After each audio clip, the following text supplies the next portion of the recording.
Je n'aurais jamais cru que cela serait possible en Amérique. Donald Trump, indigné hier soir après son inculpation officielle. C'est une insulte à la nation, a déclaré l'ancien président devant ses partisans dans sa résidence de Floride.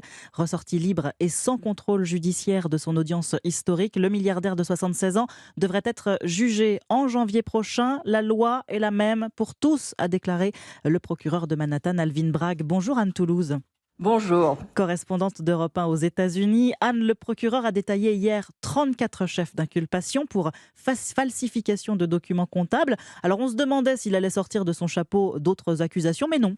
La grande surprise que l'on attendait n'a pas eu lieu. L'acte d'inculpation ne dévoile pas grand-chose de plus que ce que l'on savait déjà, c'est-à-dire que Donald Trump a fait des faux en écriture afin de dissimuler les paiements pour étouffer des divulgations compromettantes sur sa vie amoureuse. Il y a eu 34 transactions, d'où 34 chefs d'accusation qui suivent mois après mois les versements déguisés. En quoi cela constitue-t-il un crime ? Le procureur Bragg a expliqué que Donald Trump s'était rendu complice d'une fraude électorale en dissimulant des faits qui auraient pu nuire à sa candidature en 2016.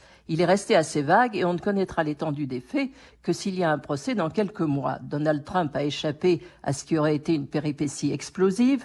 Le juge aurait pu exiger qu'il ne fasse pas de commentaires en public, ce qui aurait anesthésié sa campagne. Il s'est contenté de lui demander de ne pas se livrer à des incitations à la violence. Anne Toulouse, alors parmi les faits reprochés à Donald Trump, un paiement de 30 000 $ pour acheter le silence d'un portier de son immeuble new-yorkais qui prétendait avoir des informations sur un enfant hors mariage, ou encore 150 000 $ à une femme qui se présentait comme une ancienne maîtresse.